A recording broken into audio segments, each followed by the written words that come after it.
It's another episode of the Terrible Opinions Cast coming at you live, unless you're listening to it later, which most people probably are. Like a simpleton. Yeah, but we are broadcasting these live on Twitch now. Right now they're up on Grant's. Next week they'll be up on the site Twitch, which Grant didn't know existed. Speaking of Grant, he's here. Yes, that's me. I'm Gabriel Coleman. We've also got Grant's brother Andy. Hi, guys. Got David. Yes.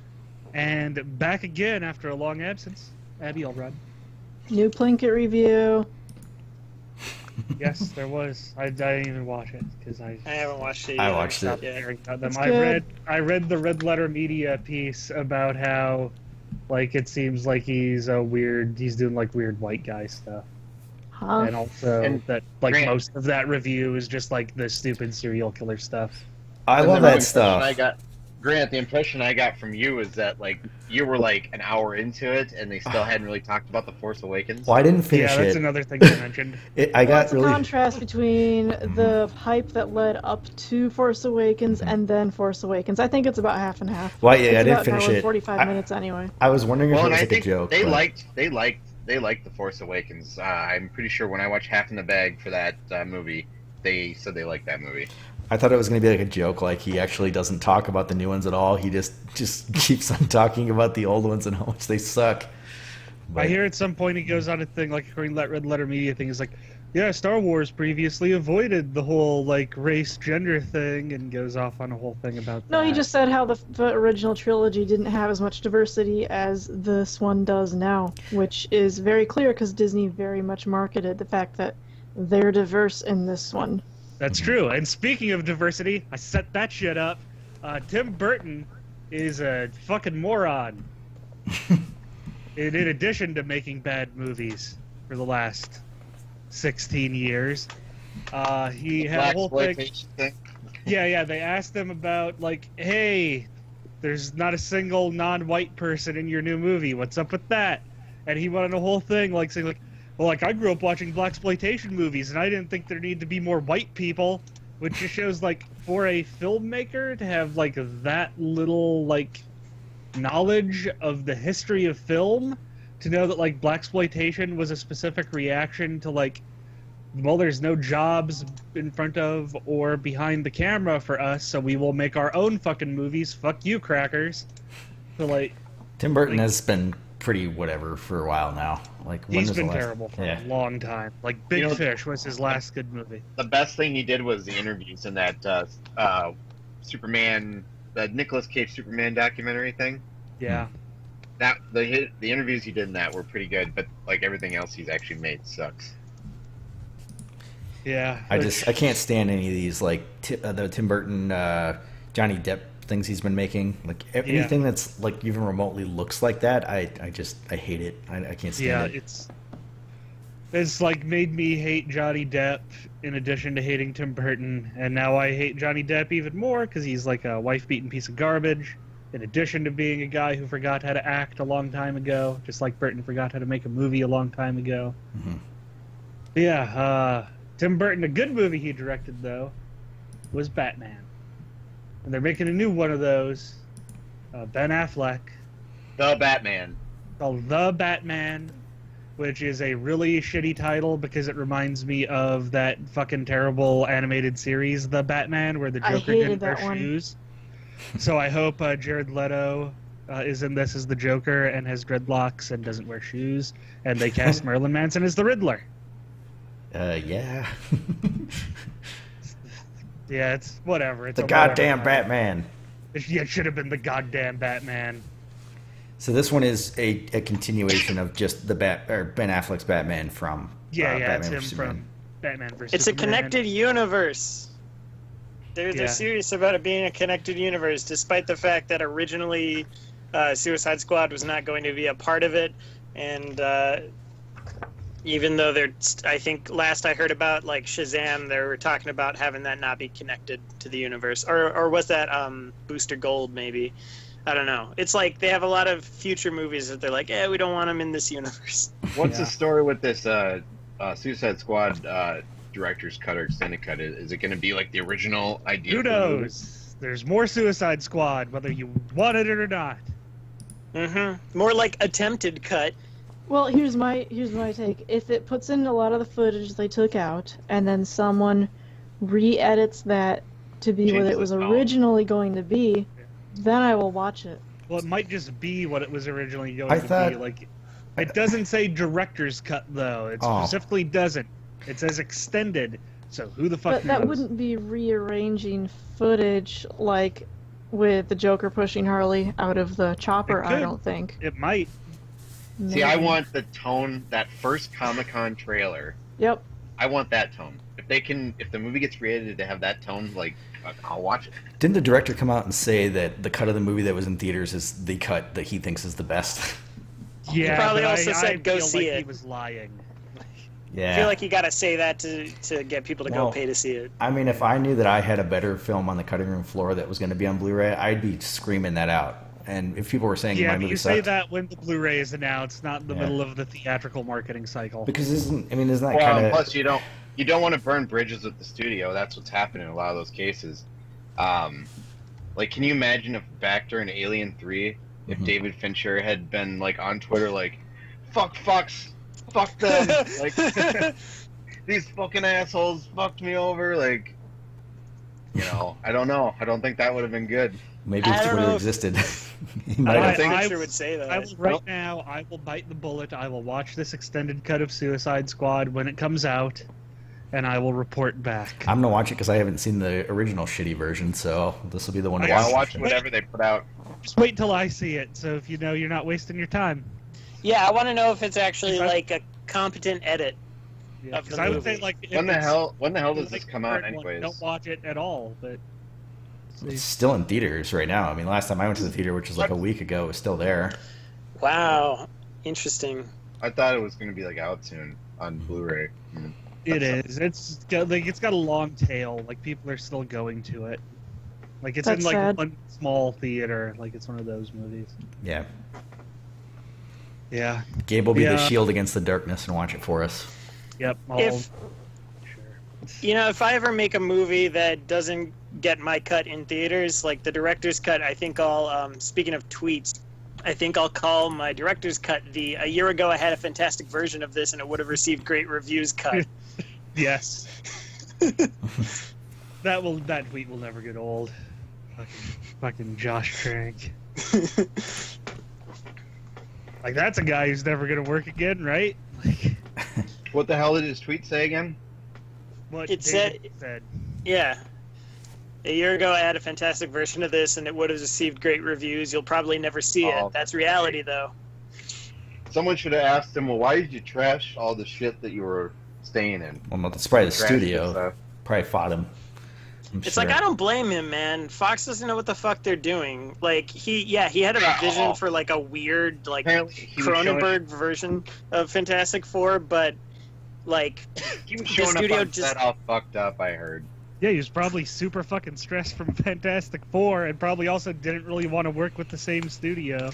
I mean, not knowing details, Disney, not knowing details, and not really being on anyone's side, I have to side with the filmmaker over the studio, because the studio, like. Then why was he out of the Star Wars thing? Like, he was supposed to be at that panel, and then they said he was sick, and then he was out like the next day. So something happened. Like, he was probably super. I bet he, like all the stuff he was stressing. Like I bet he was super stressed from the Fantastic Four stuff. Got drunk, and fucked up. Like I bet he just fucked it up.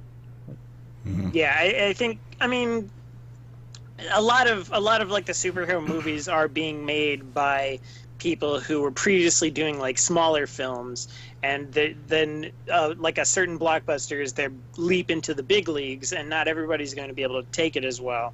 Like not everybody's going to be Ryan Coogler. Not everybody is going to be I don't know. Like I guess James Gunn. He had a pretty solid progression though. I think from making bigger and bigger movies. But Gunn is a nice guy too, and like so he's going to keep continuing on.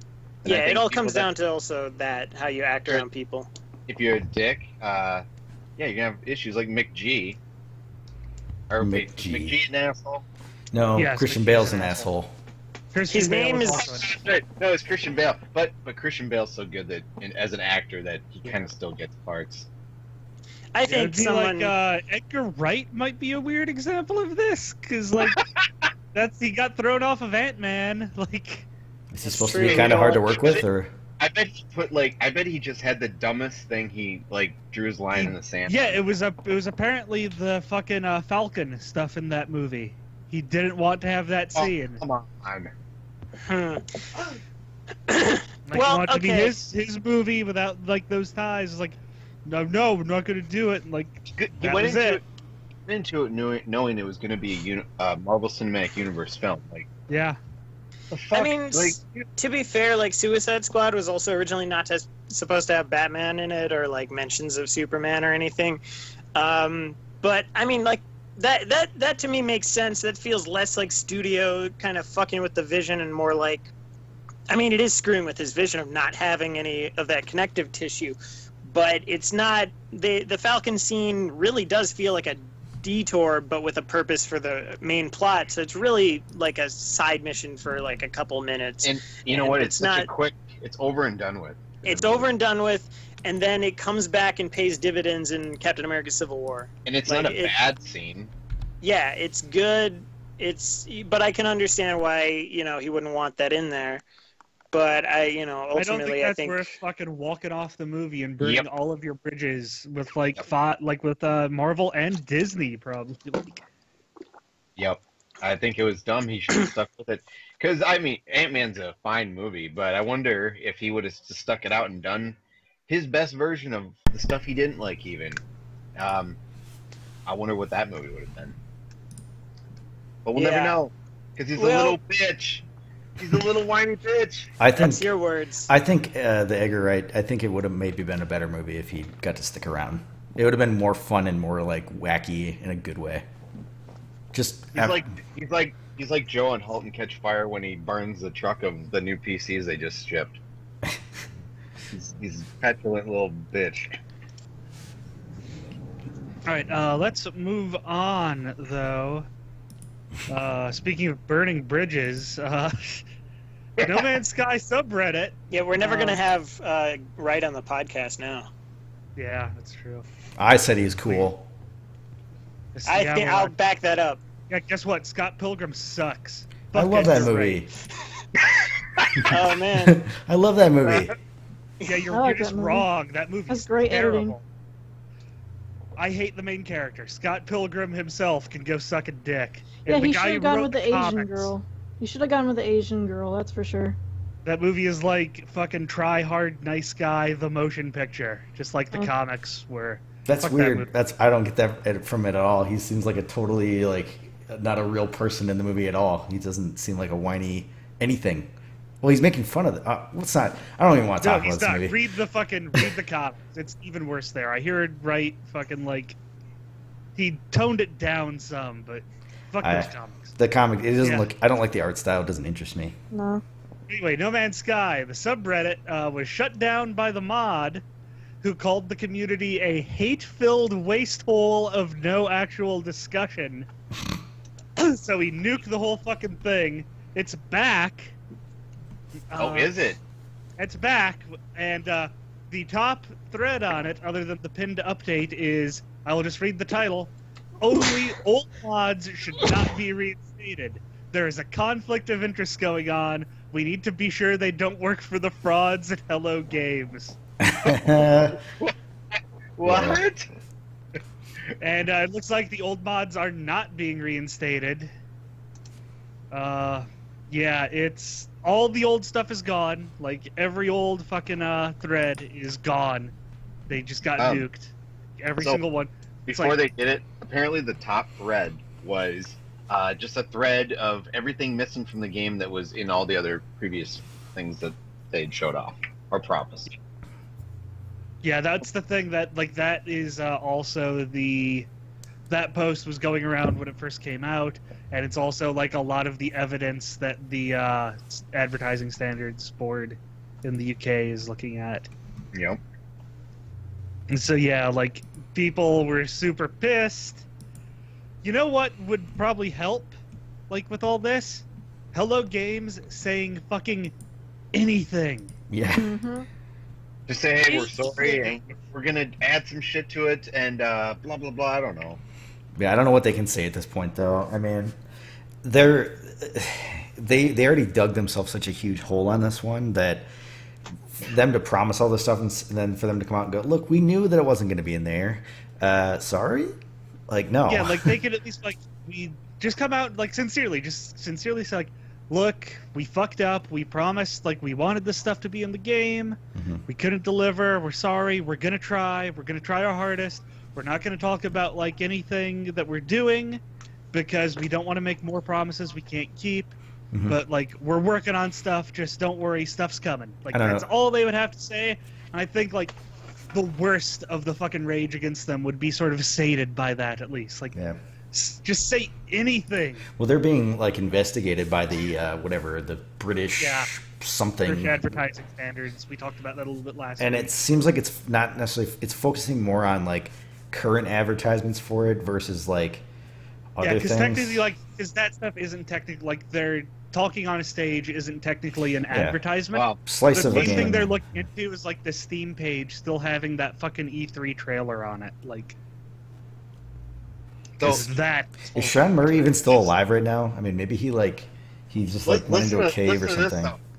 That Jeff Keighley guy, is that how you say his name? Yeah, Dorito Pope. So, well, yeah. Jeff Keighley. So he had an interview with somebody from Hello Games, and apparently the guy was like, they talked to Sean and the team, and they said they disagreed with them charging $60. Apparently, Hello Games and not Sony set the price at $60. Yeah, did you see, just a side thing for Sony, did you see that the fucking head of Sony, is it Shu Yoshida, I want to say? Shuhei. Maybe not. Shuhei.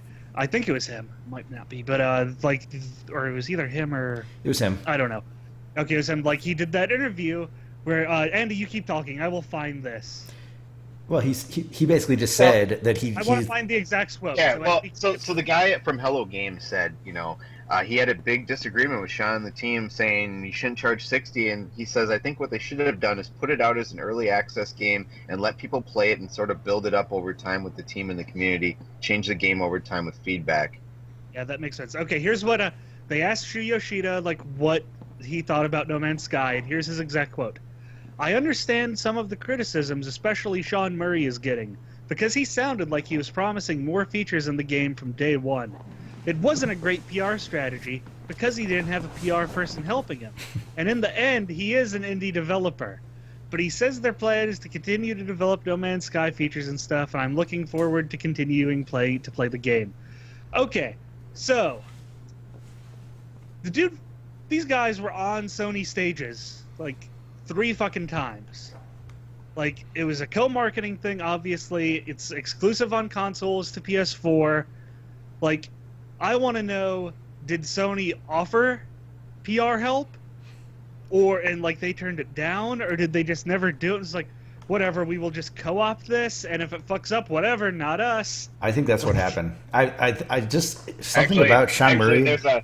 There's a reply to this post that says, also, remember everyone, Sony did actually offer funding and help for No Man's Sky, but Hello Games decided not to accept and only use Sony for marketing. Bad. Yep. And basically, if Sony would have, if they would have taken Sony's funding, they would have had more control over it, but that didn't happen. It might have been good. Might have been a good game. Yeah. Well, it may have. Who knows? Who the hell knows on that? But I think it's one of those games where it should have been $60, and I do think it should have been early access. Like, Yeah. I know a lot of people shit all over early access, but this is one of those times when... Yeah, like, it would have... The hype would have been in control if this had came out as a $30 early access game. Because early Like, access, you would have known, just check like, your okay. expectations. Yeah. And it's not going to be like Star Citizen either, you know? If the buy-in for the early access was like $30, $30 and you get to play it right when you do it. Well, even if it like, was $60, with the understanding that this thing is not finished, you know, if somebody's saying, yeah, it's $60, it's a hard pill to swallow, but they are saying that it's not complete. But in its current state, it's very playable. Obviously, it is. I mean, it is a playable game. There's a lot going on in it. If it was an early access game, but the narrative that's being formed as I'm reading here is that, you know, it was a big cash grab. Sean Murray went and hyped it up, and knew that people were just yearning for a game like this. But it's funny, like Sean Murray is small potatoes compared to the big fucking cash grab that Star Citizen. Yeah. Like, there's the big, but that bubble hasn't popped yet. So, oh god, I can't wait for that one to blow up. Yeah. Speaking of blowing up, the PSVR embargo was up this morning. Giant Bomb did a super long stream of it, like a 5.5 hour stream, and along with a few other places. Seems like PSVR is by far the worst of the headsets. The hand tracking in real world situations doesn't seem to work right with the cameras and the Move controllers. And there's something with the motion tracking on the headset that basically was causing them to constantly get sick through the whole thing, which it's not just them either, because the only time any of them had ever gotten sick before this on one was at the end of an 8-hour Vive stream where they were playing some shitty, poorly optimized indie game.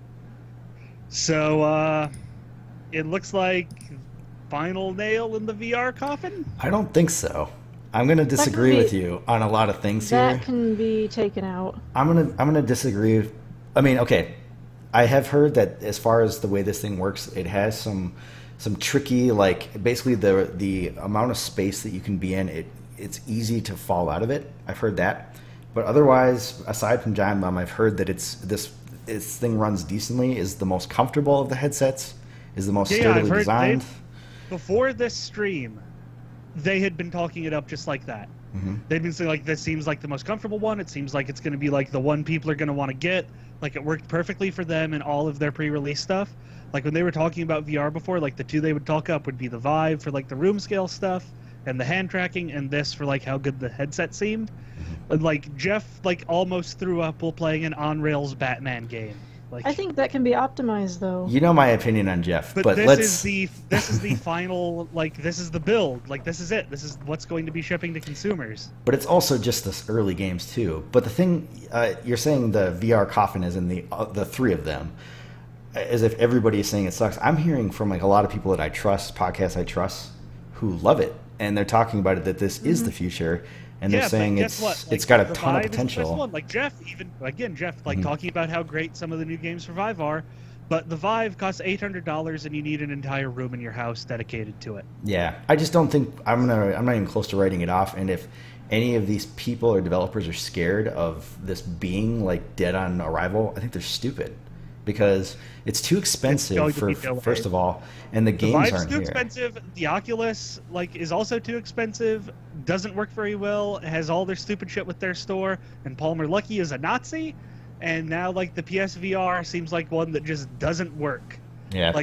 VR will eventually be the future. I don't think it's going to be any of these people, and it's going to take at least another 5 to 10 years before we're there. We got to see. The technology just is not there yet.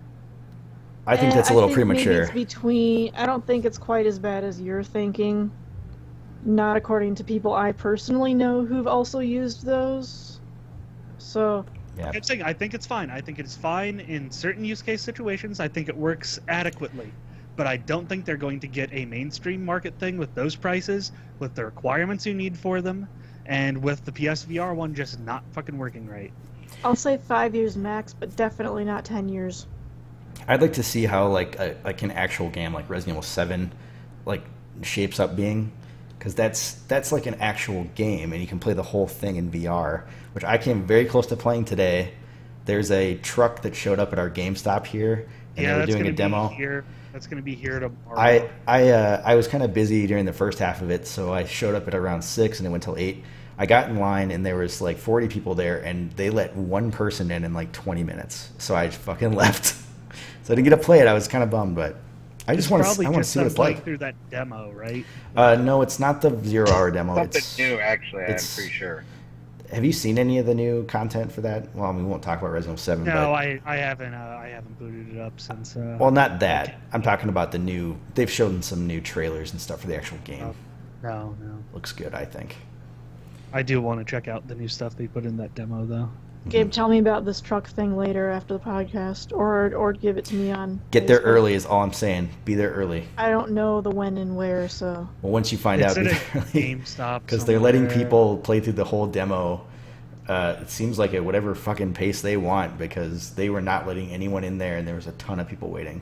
A short demo. 20 minutes is not short when there's 40 people waiting to play it. Yeah, I guess not. Yeah. I don't know how many they had in there. It sounds like, you know, with this game, people are going to be like hunting around and examining everything, every nook and cranny. Yeah, So well, you something will can take a really you can long see time. the demo that's available. It's more substantial for sure. It looks pretty scary, I think. So did Seth play it? He did, and he liked it. He said it was cool. Did he say? So he said it's the same thing though. It's already out on PS4. No, it's that video of the lady with the lantern who's chasing you through the house and stuff. And I there's don't know if I've seen that one yet. Maybe I need to watch something. Okay.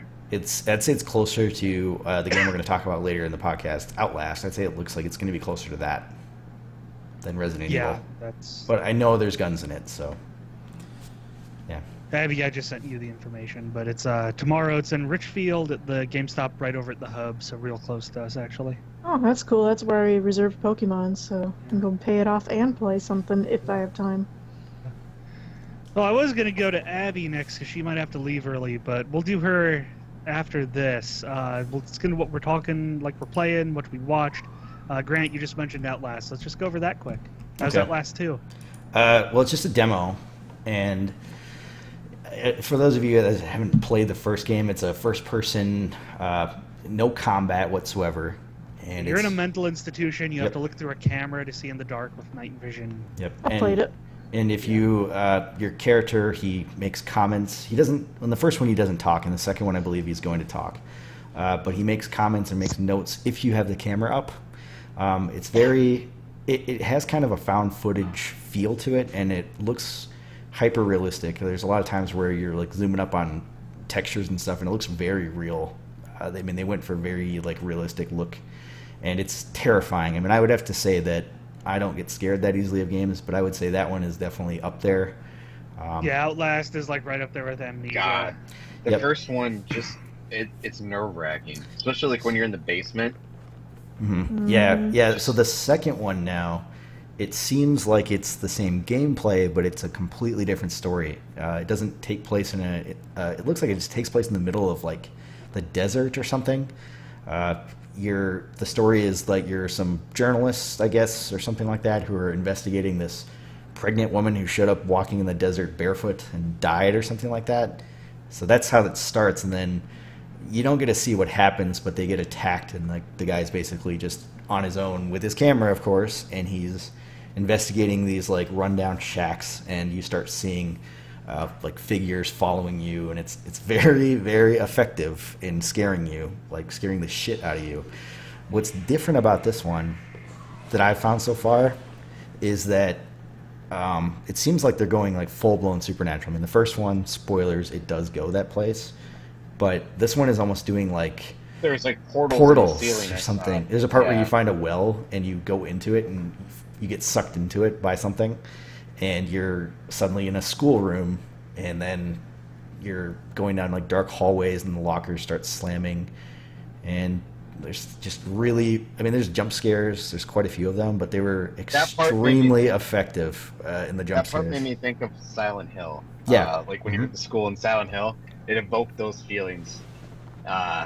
It's fucking creepy. Yeah, and then you go through a locker that's another place, and then you're back in this this field, running through cornfields with guys with flashlights chasing you, and in this one they've made it so you can't run forever, so that's gonna change things.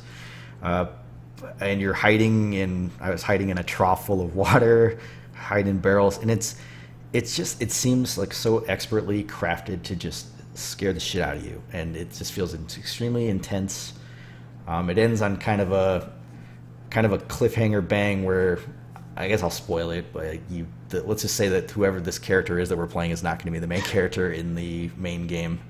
I don't know who we're So playing. is this not going to be like a Oh yeah, you get to like is this content going to be in the actual game? I think I so. would Like a Resident Evil thing where it's It like must this be is a- all new. I think. prologue. Well, this guy shows up with we don't get to see her, but he's there with like his wife or something.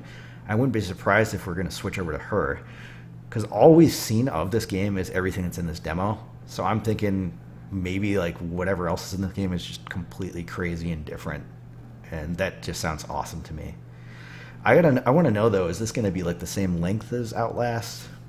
I mean, Outlast is only like 4 hours, which is not a bad thing with the way that game is. You're just emotionally you really drained. Want more of like that intensity? Like it lasted about as long as. That's the problem with Alien Isolation. It's too long. Yep. And then they have that. Then they had an excellent DLC, The Whistleblower, which I'd actually say is better than the main game.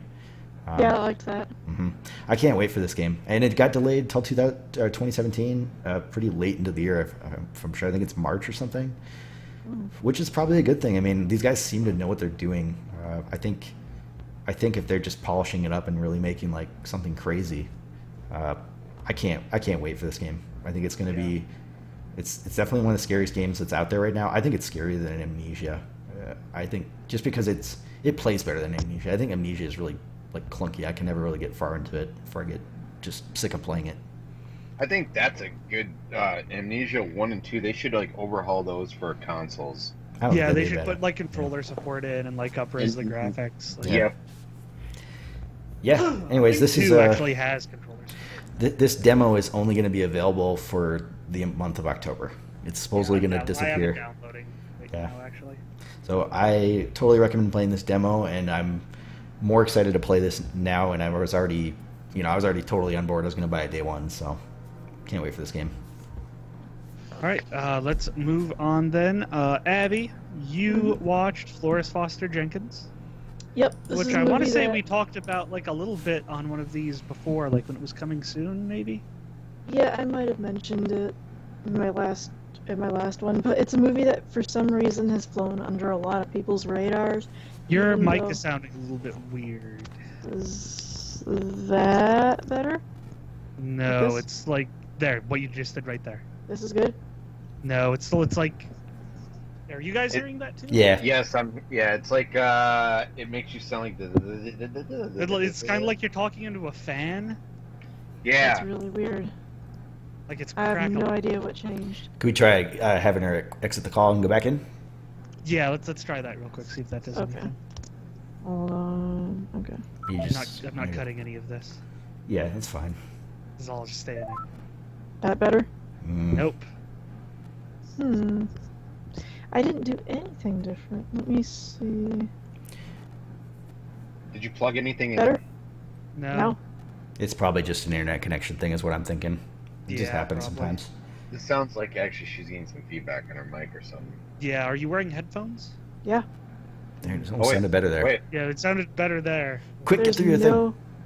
There's no external noise around me. It's a little better. You're sounding better, so go for it. Okay, so nobody seems to know about this movie, even though it has very big stars in it.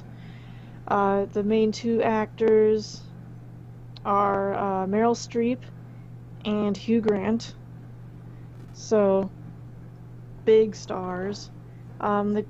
It's based on a true story of a lady who actually existed. A nutshell background here is a lady named, obviously, Florence Foster Jenkins was a socialite growing up. Music was always her passion. Her parents got her piano lessons. She was very gifted and even played in the White House. But an accident led to her crippling one of her hands, so she couldn't play anymore. But she still was really passionate about music. Her father didn't want her to really go into it, but she did anyway. And as she got older, she got married to one guy, and within a year got syphilis from him, left him, and remarried an amateur Shakespeare actor from Britain. Hugh Grant plays him. And they had a celibate relationship. They were married. And I don't know if she knew. I don't remember if factually she knew about the other lady he had on the side because he needed physical satisfaction. But so she kind of struggled with her health after that, and decided to go into singing. She also, as an adult, she inherited her father's money, funded a lot of clubs, music appreciation clubs, and concerts and societies because it was her passion. And but she knew a lot of amazing people. But it turns out she was a terrible, terrible singer. But she was very selective about who could attend her performances, and they were very disciplined people who loved her and what else she had contributed to music. So they loved her concerts, but it wasn't until way later she found out that she was actually really, really bad, and people came to see just how bad she was. Really famous people like Enrico Caruso, who was an Italian tenor, world famous. You'll hear his stuff on the radio. And Cole Porter also came. So there are also recordings of her singing. Her most famous performance was the Queen of the Night aria from the Magic Flute.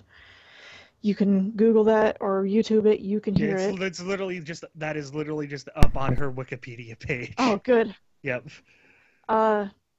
They play it time to time on 99.5, our classical radio station too. But it's a really, really heartfelt, sad, kind of inspiring movie. The acting, of course, is top notch. The music, not Meryl Streep singing, but the rest of the music is fantastic. It goes through her later in life, working up to her Carnegie Hall performance. And you get to kind of meet her pianist who she had with her for all of her recordings. Not much is known about him other than what he did. Not much is known about his personality. So I have a feeling they kind of took creative liberty for that in the movie. And he's one of the more entertaining, likable characters other than Florence herself. You can't not like her and her passion. And of course, Meryl Streep is fantastic. It is kind of mostly a sad movie, but you don't really feel that because there's so much comedy and charm at the same time. You don't need to know much about the music that's performed in the movie to enjoy it. It adds to it. And the moment they build up to her first singing and you hearing her for the first time is very good. As you kind of experience the story through her pianist's eyes because he comes into it just as the audience is. So he's a good point of view. He's like the audience surrogate character. Yeah, more or less, yeah. And the character arcs are mostly her husband and the pianist because he kind of struggles with, I thought I was a serious musician. I feel like this is a joke playing with her. But he kind of learns to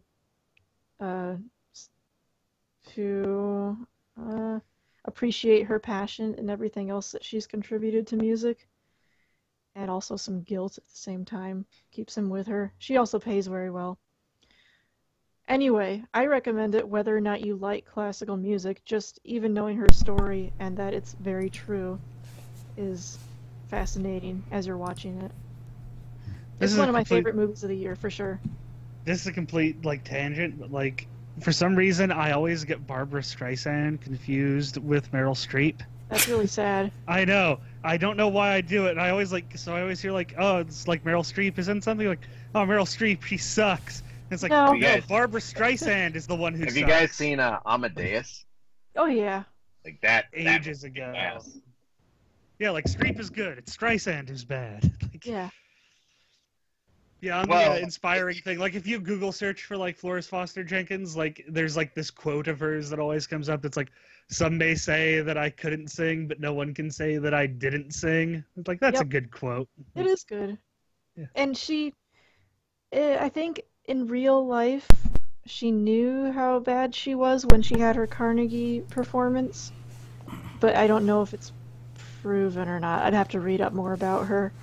Her story is great. I love it. It's kind of it reminded me of when people come into American Idol and everybody around them tells them they're the next top 40 artist, and then the judges all tell them they're crap, and then they have a meltdown and can't believe it. She's the one. She had that experience, only she dealt with it the right way. Instead of melting down, she's like, fuck it, I'll just keep going. Yep. Screw it, I'm rich. Yeah. Well, she also contributed a lot to musical society. And it wasn't just because she was rich. She had a lot of good connections, and she played for the White House when she was a kid. So she had things to contribute. Yeah. She's not just a bad top 40 artist who got there because they were rich. They didn't do anything. She worked a lot to get there. Yeah, no, I'm saying is because she's rich, she's able to contribute a whole lot, and because of her past experience of, being a pianist and whatever. And nobody on American Idol has that money, or else they would, already be paying people to record them. Yeah, they wouldn't be on American Idol. They would be, those people with, the really shit, that It's Friday video. That's who they would be instead of the person on American Idol. Mm-hmm. What the fuck was that girl's name? Rebecca Black. Rebecca Black. Yeah, so Florence Foster Jenkins was the original Rebecca Black. You heard it here first. No. Andy, tell me about Westworld. Westworld is it's amazing. Yeah. Also, Abby, you should watch Westworld. You would probably really fucking like this show. So Westworld is it's based off of Michael Crichton. Michael Crichton wrote and directed this film. Did he direct it? I don't think Yeah. he directed it. He did everything. I'm pretty sure. Yeah. So Westworld, it's the concept from Jurassic Park, but let's say you have a theme park that's a recreation of the Wild West with robots, and well, the original movie, everything goes to shit. So I assume everything's gonna go to shit here too. Yeah, but, I'm sure setting that up. They're setting it up. It is quite different though. You have a lot of things. So basically, you have this character, James Marsden. Is that his name? No, Yeah. James Marsden. James Marsden is It's Marsden. Marsden. That's John Red Dead Marsden. Redemption. John Yeah, but Marsden. his son is James. Red Dead. Red Oh. Dead. It's all West. Who gives a shit? So you think he's gonna be you think he's the real guy, like a real person? Yeah, And come and list theme park. But I think he's actually, isn't he supposed to be? You think he's coming there? He's supposed to be. No, he doesn't know that. They give a fake out. They give a fake out in the because I just finished watching the first episode. I'm just trying to understand that when he first comes in, does he think he is? No, he at no point ever thinks that he's. When he's riding on the train right at the beginning, does he? No, he that's just why comes giving him, in- the weird looks about what they're talking about because he doesn't understand what they're saying. Yeah, he comes in on the train with guests, so we think he's a guest and we see what he does and everything, and then he gets killed, and so we know that he's not a guest. He always. And that's rides. this fake out. What I don't does he understand. believe?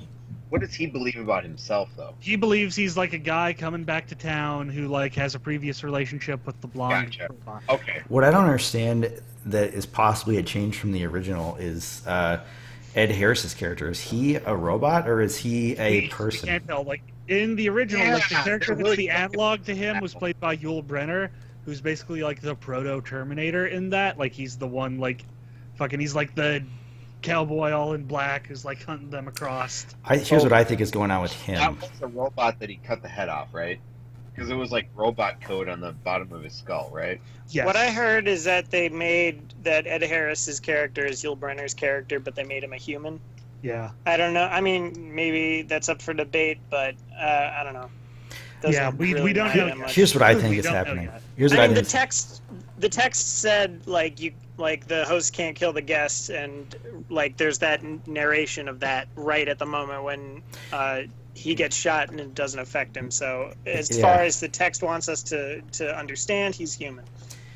Yeah, but there might be some sort of twist where he is maybe a fucking robot who has gained self-awareness Or gone rogue and well, I think what happened was here's what I think is happening with his character. I think he is a robot, and I think there's a virus of some kind of like in the original movie. And what happened is he was supposed to be able to be killed, and for some reason he wasn't. And then he started to think, what the hell is going on here? And then he started, maybe he went rogue and he's completely self-aware. That seems a little like less likely though, because wouldn't they know about it? Like the people who are controlling it, wouldn't they be able to tell, like, well, this guy's just walking around the park? Yeah, like maybe he somehow is found a way to avoid them. Like we don't know. He's basically skipped they're monitoring him. But yeah, because what would be the point of a human character, a human person, other than like just to be sadistic and he loves killing people and stuff? Because it seemed like he's like, I'm going to get to the bottom of this game. Like he knows he's trying to figure out who is controlling it, and his main goal is to like meet his creators and kill them. I really hope that at some point that room full of defective ones like gets loose. Like I hope they all get turned on, and there's like really just good cinematic shots that could come from that. Like that whole area with all the water pouring down, and just imagine like all those naked robots just busting through and like coming to kill everyone. Yeah, some other changes from the old movie though. Like in the old movie, there were like the two other worlds, like medieval world and future world, and there's no mention of them so far. I think that's future seasons or something. They just haven't talked about them, but maybe they do exist. It seemed like in the movie it was just more fun to see like, oh, this is another potential thing that could be happening, but. I guess I never did finish the original, but does shit start going down in those worlds too, or is it just Westworld? Stuff starts going down in those worlds too. I don't think it's been a long time since I've seen it, but I don't think you really go into them a lot. Like I know there's a scene where like in medieval world, like the Black Knight like kills a guy in a sword fight. Like I remember that scene. Awesome. Oh, the other one's Roman World. Sorry, Roman World is the third one. Yeah, the Roman other world, medieval. Future World is this shitty sequel. That they never. Crichton had nothing to do with that one, supposedly. Yeah, the Crichton had nothing to do with. Like Yul Brynner is in it in a flashback or something. It's Roman World and then Medieval World. I'm pretty sure there's Medieval World. Yep. Maybe they're going to do sequels with that. I mean, I'm less interested in those. I mean, it's cool and all, and if they did it right, sure. But something about the Westworld, like the idea of this, just seems to work better. Yeah. By the way, just one more note about the original. My favorite thing about that is the poster, like the tagline in it. I love that. The bottom is where nothing can possibly go wrong, like wrong is spelled wrong. That's just a nice little touch. Well, no, and then it's also got a vacation for you. And it's also, at least the poster I saw, it said nothing can go wrong, and it's trailing off like it's like. Yeah, it's trailing off, but it's spelled wrong. It's spelled W-O-R-N-G. I didn't even notice that. I just saw that the text was like bleeding over. Everybody is awesome in the show so far. Like Anthony Hopkins, every single thing he said was like hauntingly amazing, like a beautiful, like he said something like there's that scene with him like talking to old Bill, and the entire time I was like, who the fuck is this guy? I recognize this dude. It's like, oh, that's fucking Michael Wincott, like the bad guy from The Crow, like unrecognizable because of his makeup. He's good. He says, there's a line he says, I wish I could remember it here, it's something about like we've like skipped something about skipped evolution, like this is as good as it's gonna get. And I don't know, it was just so like profound, and I'm just thinking like, oh man, he's definitely one of the best actors. I mean, he's so old at this point, so I wonder. I would hope that like he's like, I hope he doesn't die or something before they finish the series, or maybe he dies in this season. I don't know. I really like Jeffrey Wright in there. Like he's perfectly cast because he's played. Like a similar character in Source Code, and he was one of the best parts of that. Yeah, I mean, it was a small cast anyway, but he does play a similar character to Source Code. That's why it felt so. Jeffrey Wright, who's that now in the show? The lead programmer. He's Broderick. Okay, yeah. Brody, whatever his name. I forget his character's name. It starts with a B. Bernard. Yeah, Bernard. Yeah, he's in Source Code, and he's the guy that. I know who you're talking about. He's kind of got the soft-spoken voice. This guy. He felt the same way in this show, and that's why, like, I was like with that character. Like, oh yeah, I know you. I mean, I guess you could say that. What's the girl's name? The blonde. She's Evan Rachel Wood. I guess you could say she's the central protagonist, but. She seems like it so far. I don't know. It seems like the humans are more villains in this than the original. I know in the next time on they show I don't know this actor's name. He's one of the creepy brothers from It's Always Sunny in Philadelphia. Like I don't know what their names are. What character did he play? Yeah, one of the McFoyles. Yeah, I don't know this guy's name. He always plays kind of a creepy character, so I can't picture him as being a protagonist, but maybe he is. Maybe he's like, because it could be that they're going to do the movie basically, and the first episode was just kind of a cold open to show us what's going on before we get to meet these characters. Like stuff's already sort of fucking up. And then episode 2 is going to be the two people. Your Alan Grant per se is showing up basically, and he's going to like, and then we're going to start to see it from his eyes. What happens is the robots turn and try to kill the people inside, right? Mm-hmm. Yeah. Right. It's so well done so far. I have a feeling they're sort of twisting it, though. I have a feeling, like, instead of that, like, I have a feeling we will eventually get to that, but it's going to be more of a, like, justified thing. Like, well, I think they might drag it out longer or do something where, because they're almost making it seem like there's going to be factions. Like, she's going to be, like, a leader because she's been there the longest, she's the oldest. And there was a scene about how she like was talking about the cattle, and like this one will lead the cattle or something like that. Yeah, they also mentioned like earlier, like the thing that seems to be doing this to me is like the new gestures that like Hopkins' character programmed in that use like actual memories from like before that were supposed to be gone. So I have a feeling like that's going to open the door, like because that seems to be what's happened, like what happened to her father in this, like. He reverted back to this previous personality that of this other character he used to be. Is that what they call them, gestures? I thought it was called something like. Is that what whatever they are, like the little moving, like. There's a cool name. Her lip, stuff like that. Yeah, I know. Yeah, like because she's the oldest one who's been there the longest. She's definitely got the most like roles she's played, so she's going to end up having like all of these other fucking skill sets, probably, right? Like. Yeah. All of her other programming will be like. I think she's going to be the main character. I think the humans are the villains. I think that's why they've switched. If they have the Man in Black to being a human, because then he will fulfill that same role, except he's hunting down robots now, and he's just a shithead human. There's also, I guess this is how I took it, but like the programmers or whatever, they were talking, and like, if you don't think this is actually like this tech that they're developing, it wasn't. It wasn't actually just for a theme park, right? Like almost like military, or like they're going to expand it. Like what if like they start like putting these things out in the world and it goes into like that? Well, what does he need? What does he need with cutting off that thing? Because obviously in the bottom of that guy's skull, you have that. I think he's a robot. I think he's a robot, is what I think. I think he's found a way to skip the. Yeah, I think he's a robot. I think he's found a way to skip the code, or. I want to get like the scene where Ed Harris's robot face is like exposed and he's all creepy. I want some body horror stuff. Yeah, like your Proto Terminator, like Yul Brynner in the first one with the bottom half of his face missing and shit. Yeah, I can't wait for whatever they do next with this. I mean, I think the pilot is just. I think it's total package already. I can't wait. I hope it keeps it up. It's some really good fucking sci-fi. People were all like, "Oh my god, something's wrong with it." When it got delayed, it's like, no, it didn't get delayed that much, just a little bit. I've heard some people say that it's incomprehensible, and I don't think that's true at all. But I could see like if you didn't know what the hell the show was about, being totally lost in the first like 40 minutes. Yeah. I guess what we did go into it having watched the movie, or at least a good chunk of the movie. We knew the premise. Well, you know what? Yeah. Stop getting so hung up on that. No, but I can see why someone would be confused. You have to like be like, okay, I'm going to like. It's confusing at first. I have to fucking watch it and understand what it's telling me. Like I feel like Game of Thrones is kind of the same way. Like, yeah, but I didn't know what I was. Like, it's pretty straightforward. Westworld's not quite as straightforward as Game of Thrones, but Game of Thrones is very complex at the same time. I think there's certain people out there that should probably just wait and binge a show, but then if they decide, like, I can watch a show week to week, and because I like it, people get so worried that they're not going to be explained. Like to me, like if I'm confused, like they're probably like going to tell you what's happening, and they're probably.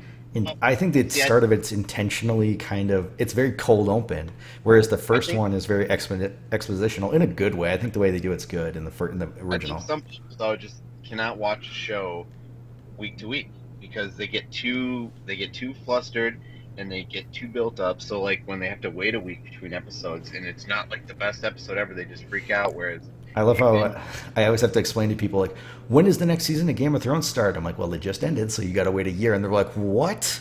I'm like, yeah, that's how long it takes to make a show, and that's Dude, people crazy. are so spoiled these days on that stuff. I know. It's ridiculous, and it's like stuff comes out too quickly now. Like, sometimes I wish that there was a bigger wait, because sometimes anticipation is kind of fun. I don't know. Well, a year is plenty of time to wait for a show. I mean, if you're really complaining that much, then like there's plenty of other great television out there. But I love watch doing something the else. weekly discussions of a show. Like, if you have a bunch of people that are all watching a show week to week, there is something fun in like just tearing apart an episode with someone. And that doesn't happen really anymore, that water cooler thing, but it actually does at our job because we all watch these shows, and it's kind of fun. It's something to be said, but there's some people that can't handle it because they freak out, you know, if they don't get all their answers in the next episode. Oh my God. It's like, can you let this thing fucking breathe? Yeah, like it's a fucking 10 episode series or something like that, right? Yeah. One of the things that, like, so the reaction I saw before I saw the episode today, the reaction of it on the internet was like, people think it's really good, and people think people are way too fan theory about it. It's like, just watch it. Well, I think it's fun to think what's going to happen here. I mean, like, we're already drawing our conclusions about the Man in Black. I think I'm right about, you know, one of these theories. I think he is a robot, and I don't think it's that like hidden. It was strange the way he was introduced versus how he was introduced in the movie. I don't know, man. Like, he says a couple of times, like, he paid to be there. So yeah, but it just doesn't make sense. Like, he's like, I'm gonna find out what the game. Like, the game is that this is a theme park, but maybe there's more to it than we are aware of yet. And like, James Marsden cannot shoot him. Yeah, and Marsden couldn't shoot him. So yeah. Well, that's what I'm thinking. I think if he is a robot, he's found a way. Like, that's maybe how he originally found out. Like, I can't be shot. I'm supposed to be able to shot. What if he actually found a way to switch it off, and Ed Harris has left, and now he has actually come back? Yeah. Like, what if he's just showing up there? Like, that's really interesting. He's like one of the robots, and he's escaped. What if, like, the cold open for episode 5 is just Ed Harris in a casino in the world, and he does like some psycho shit to like some stripper or something, and then we see him go back in. I don't know. There's just so much personality in the show. Like, I love the one of the gang member guys, and he's got like a thing with milk. Like, he kills you and he pours milk on you or something. Like, I don't remember what he exactly says, but he's just pouring. The way that they shut everything down, did that whole crime scene. You know, like, talk to the guests. But he didn't. So they didn't mean him to get that out of control or whatever. He got like I think it got way out of hand and like scared the shit out of some guests, and like that's not what they intended. Yeah, like he went way too far. He went psycho, you know. Mm-hmm. Like he continued like doing his programming or something, or like I don't know. It's just similar behavior, but like in a different context or something. Well, no, the implication is that that all these characters have played other roles in different, maybe even different worlds. Mm-hmm. Possibly, like, that one guy was a serial killer, a cult serial killer at one point. So the idea is that when Anthony Hopkins introduced those whatever they are updates, it started reactivating old people that they had become, and so maybe that guy is reenacting some serial killer. I get the sense that Anthony Hopkins is doing this on purpose. Kind of like a Dennis Nedry. It seemed like he's down there talking to like old Bill and stuff. Like, I also get that feeling. He's a Dennis Nedry. Yeah. I hate this hacker crap.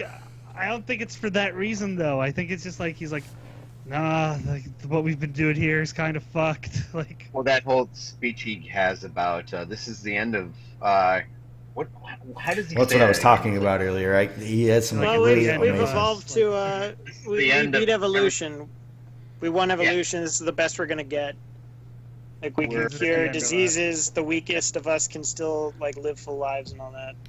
Right, that one, that line right there. I got chills when he said that. I thought it was so like cool. I think this show is like. As of right now, I really hope it doesn't like end up disappointing, because I'm thinking it's going to be one of the best shows of the year and something really big. It's got a fantastic cast. It's full of cinema. Like, the cinematography is great. It's very cinematic overall. and with like good characters, and I guess Evan Rachel Wood's like the center of it in some way. I mean, we don't really see her. So far. Well, that's what I'm saying. She'll probably be a protagonist, but like it's cool that you don't like none of the hosts feel like protagonists because we know that they're like programmed to act certain ways. Actually, so I don't really know. I don't really know who to focus on yet. It's really an ensemble. And I think that's why some people are probably having trouble with this, because they can't handle that. Yeah, it's like, here's the first shot of the thing, and it's the person you're going to be following along with. Yeah, and it's not doing that. It's kind of like, okay, we're going to throw a bunch of shit at you, and guess what? You're going to be all confused. And that's the first hour, and, well, you know what? You're watching a TV show, so either wait for it to be done or watch it week to week and enjoy the ride. Yeah, it's like this episode was less like, hey, here's an entire story, and more like, hey, here's some ideas, if you like these ideas. Yeah, there's only one other change that I don't know how they would solve this. Like, we were talking about this on Facebook, but like, how are we supposed to identify who the robots are just by looking at them? Like, because in the movie, they had this thing like the hands, they didn't get the hands right, and obviously they can't. That wouldn't make sense in this one because, like, if we're to believe that they've got the faces and all this stuff down so well, and they can't figure out how to do hands, that's just silly. But what if they had something here? Like maybe there's like a green tint to their eyes or something, like a glow behind the iris or something, that you could just look at them and tell right away, But I don't know. Maybe they. I don't want there to be that. I want them to be indistinguishable. That's true. It I guess makes it more interesting. We wouldn't be having this like. There would be no conversation about the Man in Black if like you could tell. Mm-hmm. Yeah, that's true. I can see where you're coming. I just know for sure they can't do it the same way. And did you catch right at the end? She wanted her to fly, and the whole episode to fly. Yep. Yeah, I missed that connection, but I read about it later, and I'm like, oh, that's cool. So she lied.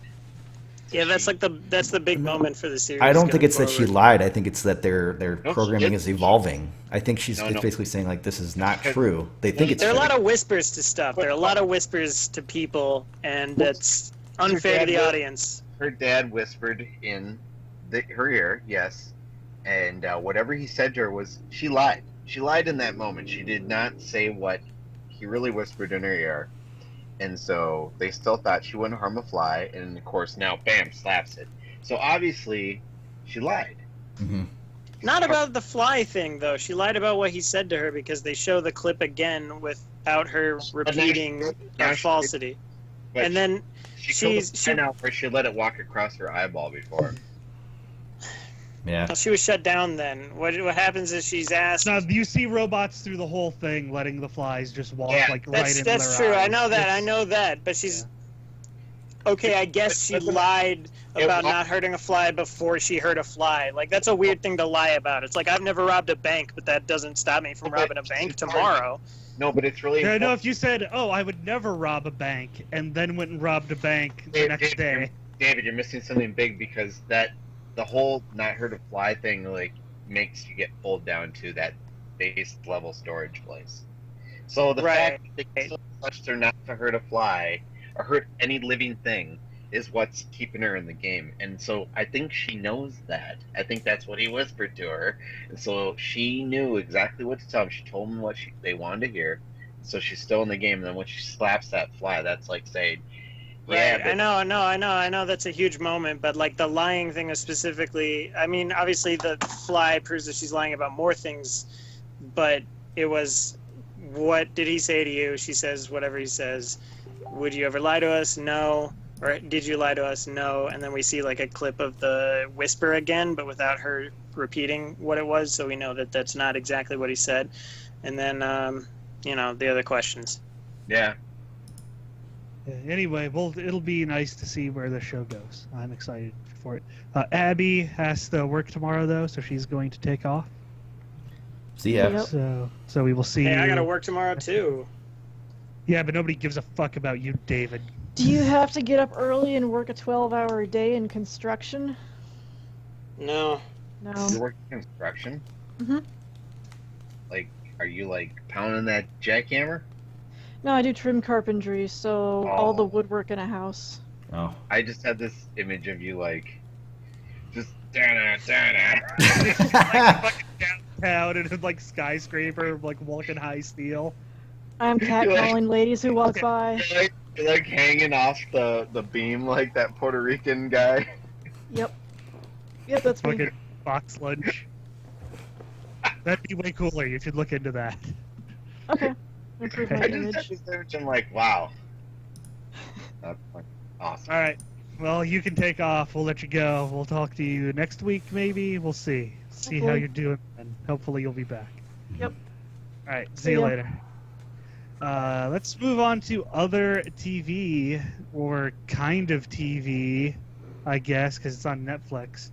I finished Luke Cage earlier today. David, how far are you in? You're like episode 6? I finished episode 6. Yes. It feels like the story's over. And Andy, you got like 3. You did 3. I watched 3. Yeah. I'll try to keep it kind of spoiler free up to episode 6 at least.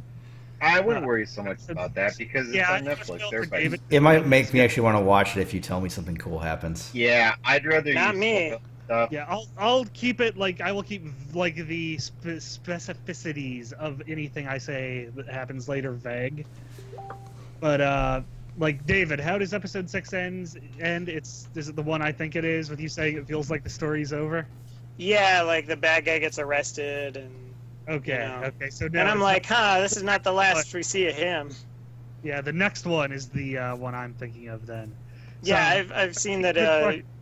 shit happens. Yeah, 7 is where the shit starts to really go down, which I think like is tied to the criticisms I've seen that once again 13 episodes is too long. It should be like it could be condensed.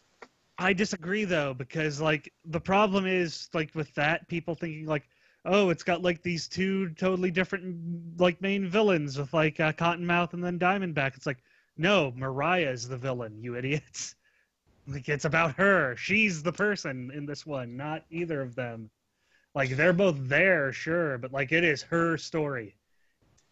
Yeah, As much like your fucking Black Mariah origin story as it is your Luke Cage first adventure / origin story. Like it goes Yeah. places with her. but it does. I do get the criticism that it feels like slow in terms of plotting, like a little I feel like meandery. the first couple episodes are a little bit like that, but then like after episode 3, it starts fucking moving, and like where you're at, it just goes completely nuts and never slows down again from there. Well, that's encouraging. But yeah, Because like once Diamondback shows up, like shit goes crazy. Couple of things, just like I said, non-specific from later. Like the Method Man cameo is really fucking cool. Like it's a bit later on where like it's him. Like Luke Cage saves his life at a convenience store robbery, and he goes on the radio, and like that Bulletproof Love song that they released as the single from the soundtrack, it's like him freestyling that on the radio. Well, you see like a montage of like other people in Harlem, like the fucking bullet-riddled hoodie becomes like a fashion thing. So like you see like cops going up trying to arrest people with them, like thinking it's Cage, but like it's just people wearing that. Which is really fucking cool. It also, like, the show also goes, like, full-on police brutality at one point. Like, they do some fucking rotten shit, and it helps no one. It's like, yeah, this show, like, with you, it's hard not to talk about this aspect of it, because it's 2016. Like, if a character had been created this year who was a black superhero, whose outfit was a hoodie, and his superpower was bullets didn't hurt him, it would be too fucking on the nose that it would be like so like laughable at how on the nose it would be. Like The question: does this take place before or after Jessica Jones, and is she in it? after, and she doesn't show up, but there is reference to her. Okay, well that's kind of It weird. is also after Daredevil season 2 because Frank Castle gets a name drop. I heard that's fully in production now. By the way, Yeah, that's being shot. Yeah, there's some stuff with like the whole series hinges on like these Justin Hammer like weapons that have leaked, and like one character brings up like the instant like military or police start using stuff like this, it gets onto the street. Like, look at what Frank Castle did to the city with regular bullets. It's fantastic. It's like I thought like rates to what like Jessica Jones was for like PTSD and like rape. Like I can't remember what it was in the first episode or how they said it, but when there was some scene between Pops and Luke Cage where they explained his origin kind of in like a really clunky like that was hell don't that was show like some it. Weird exposition. I remember that too. I was like, that's weird. First episode exposition is like always hard. I felt like they were looking like the only thing that was missing was them looking right at the camera and being like, "Hey, audience, here's the story you need to know." Even Game of Thrones has that problem in the first episode, though. There's some really clunky exposition. Yeah, there's like no reason those characters would ever be saying these things they already know to one another. I said even Game of Thrones has some bad exposition in the first episode. Like, it's one line when they're getting off the horses and announcing people's titles. Yeah, and this is one line where like Pops just sums up like, "You're a fugitive," like all that stuff. Like, but it's pretty bad because it is once again just like Game of Thrones because like it's one line. Like this is also just one line. I would also have actually shown some of that in flashback. They do. Like you get to see it later. I would have done it like right then. Like no, the way they have it set up, you have to have it where it is. It's in episode 4. Like it has to be in episode 4. Like it doesn't fit anywhere else. I will say like this show is kind of like good, but it feels like if ABC had like ABC FX or like ABC. I completely disagree. It feels like an FX show. Like it feels like FX AMC. I'm saying like if ABC had their like, oh, this is the more hardcore ABC. Like that would be. There's nothing about like when I think ABC, I think like fucking shitty production values, like bad cop show shit. Well, no, that's why I said it'd be like a hardcore. See, you know, it doesn't have that. Like is that Andy? Did you watch location in Harlem and like? What now? Did you watch Jessica Jones or Daredevil? I mean, did you think the same thing about those? Yeah. See, I mean, I think Daredevil. I didn't. Jessica Jones. Daredevil's the best out of all of these so far. Daredevil's been the Jessica Jones is by far the best of all of them. It's now in a close second, and like Daredevil's the worst of the 3, and I still like Daredevil, but like it's like Daredevil isn't saying anything. Like it's like just like it's a. Daredevil is the one I'd say like Daredevil is R-rated Arrow with a slightly bigger budget. They'd be better if the supporting cast just got wiped out. Nah, I like the supporting cast in Daredevil. And but Jessica Jones and Luke Cage are both like they are clearly shows giving to like showrunners who have something to say using these characters to say them, and like they're fucking smart and well written. Other than that one line, and fucking like the characters are great. They're good. They're better than Daredevil. I think like you just have some weird thing against TV that's not specifically on HBO. What? It's like if it's not on like fucking like I bet if they could it sure it's on USA Network. The show. Yeah, I bet if they could say fuck in the show, you wouldn't have the same issue. No, like that has nothing to do with it. I don't think there's more problems with it than that for me. It's kind of just boring. It's boilerplate stuff. Like, I've seen this story. Not at all boilerplate stuff. Like, what other show is doing, like, fucking police brutality with a fucking black superhero who can't be shot in 2016? Name one other TV show where the main character is an alcoholic, PTSD, fucking ridden rape victim. But, I mean, at their base level, it's, like, stories that we've seen. Yes, and so's fucking everything. So's Mr. Robot. The first season of Mr. Robot is just Fight Club. Yeah. Like, Silence. You can't have that complaint. Well, you're like, well, all this stuff, like, you like, it's just different ways to tell like, the same stories. That's not a real criticism. My biggest problem is that There's something about the way it's shot. It's such a... Oh, no, they're fucking beautiful. Like, all 3 of them have been... This is where we can't agree. It just feels a little like, it's just this... I don't even know how to articulate it. To be honest, it's just a feeling like it just doesn't grab me. It feels overproduced. It feels like a lot of studio, like they have like an image, like and they have a really specific like just like what you said, you know, they can say the N-word, in the the way they say it in the show, but then they don't say fuck. And they have lines that are just stupid, where it comes off stupid. So it comes off, though, like it's overly produced, like they're really trying to, like, oh, well, we have to have this image. That's how the show comes off. It comes off... I completely disagree. I think, like, what you're reading is, like, studio image is, like, very clear style. Like, it's a very clear stylistic choice. And all three of these shows have looked totally different, too. Like, so there's not, like, a studio... There's no house style. Like, Daredevil is, like, really fucking dark and gritty. Fucking Jessica Jones is very film noir, and this is, like, very much, like, black and gold, like, fucking Deus Ex-y, almost. I'm gonna watch it. I just don't know when. I'll definitely watch it before our end of the year stuff, so I can have a argument in that. It's definitely going to be a nomination for me, but it's not going to be one I'm going to be fighting for as hard as I did Jessica Jones, which was the clear winner last year that you were all wrong about. Anyway, we were split. You guys didn't even nominate the best show of the year, which was Leftovers. So, Andy had none of you, but none of you have even seen it, and not like seriously, like *Halt and Catch Fire*.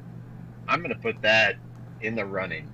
I don't know. It's either Mr. Robot season 2 or *Halt and Catch Fire* season 3 at this point. Well, we'll save all this argument for then. I'll still watch that show, *Halt and Catch Fire*, because nobody's watching it. A lot of people missed it.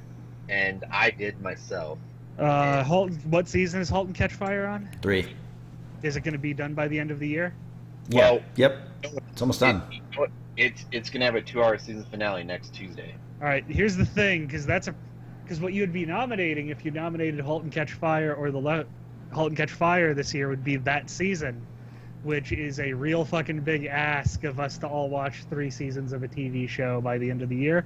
Which is why I start this nomination list at the beginning of the year, so people like, oh, this is something I'm gonna want to have nominated, and we can all fucking watch it and stay caught up. You motherfuckers, fill out the list. Grant did it. David, Andy, fill out the fucking list. Well, can we? Maybe we should just do best new show. I don't know.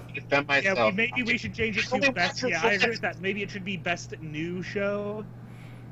Mm-hmm. Well, what is the best new show then of this year? Westworld. It'll be Westworld. No, because the season's not done yet. They could totally drop the ball.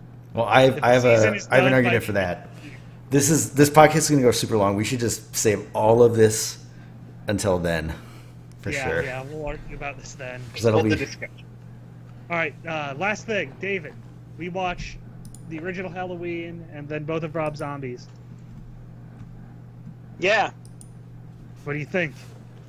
Rob Zombie does a pretty good remake. Like, I mean, first of all, he's a really good horror director because they're not shitty horror movies. In fact, they're like good horror movies.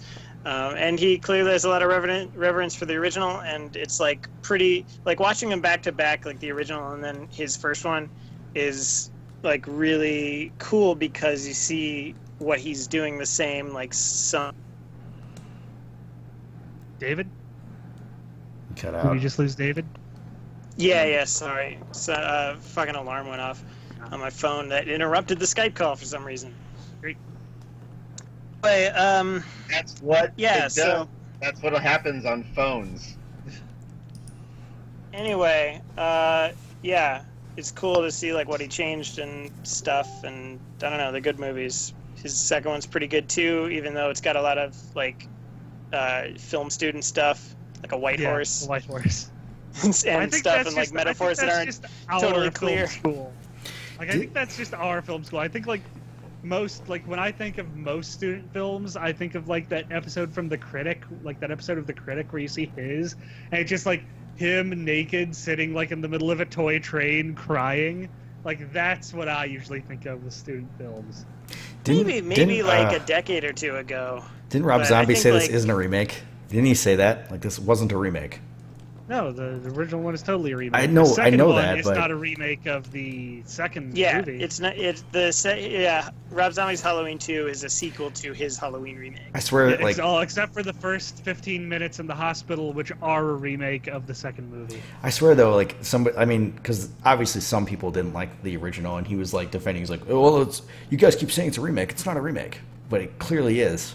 I mean, it's very much a remake. It dives deeper into his like psychosis and like getting behind him or seeing what actually happened to Michael and stuff. But it's definitely a remake. It's a retelling. Yeah, there's some scenes that are just like repeated but updated and like with some tweaks and stuff and some clever things too, like the how the boyfriend was going to come to the room dressed as a ghost anyway. Like that was a good touch, nice little nod. Yeah, I like the kid. So what I like about the original one is, and actually I had to watch the original one thinking about how it would be perceived like for the first time without the knowledge of the whole series, you know? Because even by the end of the first one, we know that Michael's an unkillable like force of nature, kind of. But he drives. There's a shot of him getting into a car, and then he drives a car around a lot. Driving around.